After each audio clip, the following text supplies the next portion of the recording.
अस्सलाम वालेकुम भाईजान, मैं हूँ कराची का चांडियो। आज एक ऐसा टॉपिक मैं आपके लिए लाया हूँ ना, एक ऐसी स्टोरी लाया हूँ। लेकिन उससे पहले मैं आप लोगों से एक बात करना चाहूँगा कि भाईजान हमारे मुल्क के एथलीट्स के साथ ऐसा क्यों होता है हर जगह पे। हमारे मुल्क के एथलीट्स ऐसा बेचारे क्या करते हैं कि पूरी पूरी साल कंडीशन में रहने के बावजूद 10-10, 11-11 साल, 15-15 साल इस फील्ड में अपना इन्वेस्ट करने के बावजूद उसके बाद भी ये गरीब जो है ना सिर्फ और सिर्फ धक्के ही खाते रहते हैं।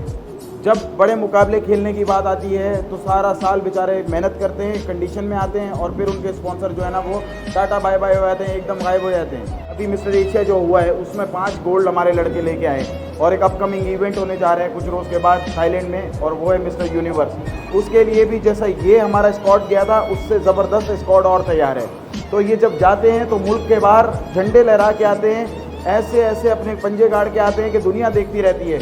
लेकिन यार हमारे एथलीट को हमेशा इन मुकाबलों से पहले स्पॉन्सर ढूंढने क्यों पड़ते हैं, धक्के क्यों खाने पड़ते हैं उनको बेचारों को।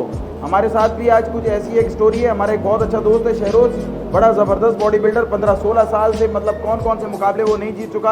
अब जब उसकी बारी आई गरीब की कि मैं थाईलैंड जा रहा हूँ मिस्टर यूनिवर्स कम्पीट करने के लिए, और उनका स्पॉन्सर भाग गया।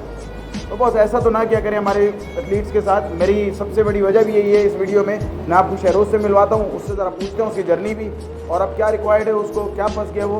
पीछे ही खड़ा हुआ है हमारा शहरोज शहजादा। अस्सलाम वालेकुम शहरोज भाई, कैसे हैं बॉस? ठीक ठाक हैं? माशाल्लाह बॉस, बड़ी ज़बरदस्त कंडीशन है सर। कब से लगे हुए? मैं तो पिछले तकरीबन 6-7 महीने से तैयारी कर रहा हूँ इस कॉम्पिटिशन। ठीक है सर। और उम्मीद थी कि कोई ना कोई स्पॉन्सर मुझे करेगा, मेरे पास स्पॉन्सर भी था। अब अनफॉर्चुनेटली ऐसा हुआ है कि वो आउट ऑफ कंट्री होने की वजह से मेरे से कॉन्टैक्ट पे नहीं है, इसकी वजह से तैयारी तो मेरी मुकम्मल है लेकिन जाने का भी फिलहाल मेरा कंफर्म नहीं हो पा रहा। एक बात बताएं, ऐसी क्या चीज़ है कि हमारा एथलीट ही ये कंडीशन ले जाने के बावजूद भी जो है ना वो बड़े धक्के खा रहा होता है पाकिस्तान में? क्या कहाँ फॉल्ट आ रहा है, हम समझने की कोशिश करें। मेरे हिसाब से फॉल्ट ये है कि आई थिंक शायद हम प्रमोट नहीं करते हैं या फिर सपोर्ट नहीं करते हैं, क्योंकि ये एक बॉडी बिल्डिंग वाइड ऐसा खेल है जिसमें बहुत सारे लोगों की दिलचस्पी कम होती है। बहुत कम ही लोग होते हैं जो कि इस फील्ड में आगे निकलते हैं। शहरोज भाई, ये जो स्पेसिफिक मिस्टर यूनिवर्स आप खेलने के लिए जा रहे हैं थाईलैंड 2025 के लिए, बॉस उसकी तैयारी में अब तक आप अपने ऊपर कितने पैसे लगा चुके हैं? आप ये समझ लें कि तकरीबन मैं 6-7 महीने पहले से तैयारी शुरू कर दी और अब ऑलमोस्ट मैं रेडी हूँ बिल्कुल। अगर आप कैलकुलेट करें डाइट बहुत रेडी हैं तो ये शर्ट ज़रा उतारें, ज़रा देखें कि कितना रेडी है, ताकि एक आवाम को भी पता चले ना यार हमारा ऐसा एथलीट जो है ना इस वक्त स्पॉन्सरशिप के लिए रो रहा है यार।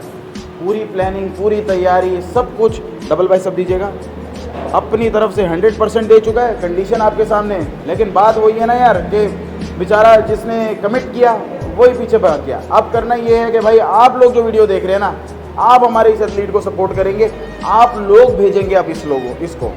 अब ये लड़का खेल के आएगा और इंशाल्लाह जीत के भी आएगा। शहरोज भाई, 7 महीने से आप तैयारी करें? बिल्कुल 7 महीने से तैयारी। एक्सपेंस आ गया होगा? तकरीबन मेरा लग गया 6.5-7 लाख रुपये। 6.5-7 लाख पर समझ ले कि लाख रुपए पर मंथ, पेट्रोल, डाइट, सब कुछ साथ में। आपकी समझ लें कि रोज़ की अगर आप डाइट कैलकुलेट करें तो 1500-1800 की तो डाइट है आपकी। फिर उसके अलावा आप सप्लीमेंट ले लेते हैं, उसके अलावा फिर आपकी नॉर्मल जो ट्रैवलिंग का खर्चा है सब मिलाकर टोटल आप समझ लें 80-90 हज़ार रुपये आपका पर मंथ का एक्सपेंस है। बस ये मैं समझ सकता हूँ, शायद मैं जिम सबसे ज़्यादा घुमाऊँगा और मेरा अपना भी जिम है। बस जिम तो ज़्यादा नहीं देता, 2-2.5 लाख की मैक्सिमम सेल दे देता है एक चलता हुआ जिम। जो अगर हम कम बजट वाले जिम की बात करें तो बहुत उसमें से कैसे मैनेज कर रहे हैं? देखिए, सबसे पहली चीज़ शौक। अगर आपको शौक है तो आप मैनेज करेंगे, आप किसी भी तरीके से उसके लिए पैसे अरेंज करेंगे, आप निकालेंगे पैसे। और रही बात जिम की, तो जिम आपको पता है कि जितने भी जिम रन करने वाले हैं उन सबको पता है कि आप जिम से सिर्फ जो आता है वो आप सिर्फ एक्सपेंस में चले जाता है। बिल्कुल ऐसे ही। बचता आपके पास पीछे इतना है कि आप घर का खर्चे वगैरह उठा सकते हैं, अपने ऊपर आप कुछ नहीं लगा सकते। कुछ नहीं लगा तो आप अपने ऊपर जो लगाते हैं वो आप पर्सनल ट्रेनिंग जो होती है आपकी, उससे जो अर्निंग आती है वो आप अपने ऊपर लगाते हैं। बिल्कुल ऐसे ही। इसके अलावा आपकी होम ट्रेनिंग वगैरह कोई है तो आप उसको आप अगर ट्रेन कर रहे हैं तो वो आपकी जो अर्निंग होती है वो अपने ऊपर लगाते हैं। बिल्कुल ऐसे। अदरवाइज जिम से आपकी इतनी इनकम नहीं होती कि आप उसमें सारी खराजात अपने पूरे कर सकें। जिम से इतनी इनकम नहीं होती कि हम मुल्क से बाहर इवेंट जाके कोई खेल लें। और अच्छा शहरोज भाई, कहानी ये हुई कि आपका जो स्पॉन्सर है आपकी उससे बात नहीं हुई, फिर आपने बहुत सारे प्रपोजल्स लोगों को भेजे भी, दिन रात आप मेहनत कर रहे हैं, प्रपोजल्स भेजे जा रहे हैं कि भाई यार मुझे खिलाने के लिए भेजो, ऐसा मैं एथलीट हूँ यार, ये जाके परफॉर्मेंस दूंगा, पाकिस्तान के लिए कुछ करके ज़रूर आऊँगा। तो एक एक से तरले कर रहे हैं आप इस वक्त? सर कुछ नहीं, आप समझ लें कि 10 से 12 लोग हैं जिनको मैंने एक प्रपोज़ल बनाकर पिच किया है, उनको दिया है मैंने प्रपोज़ल, और अभी तक कोई ऐसा रिस्पांस नहीं आया पॉजिटिव जिसकी वजह से मैं ये उम्मीद लगा सकूँ कि मैं जा रहा हूँ, लेकिन मेरी उम्मीद जो है अल्लाह की ज़ात से जुड़ी हुई है, तैयारी मेरी मुकम्मल है और मुझे पता है कि इंशाल्लाह अल्लाह ने चाहा तो मैं ज़रूर जाऊँगा और जीत कर आऊँगा। भाई शहरोज़ भाई ने ये जब जिम भी बनाया था ना, तब भी एक बड़ी इनकी स्टोरी है। शहरोज़ के बारे में मैं थोड़ा सा आपको बता देता हूँ कि शहरोज़ भाई ने तकरीबन 17 साल बॉडी बिल्डिंग को दे दिए, लाइन से मुकाबले जीते।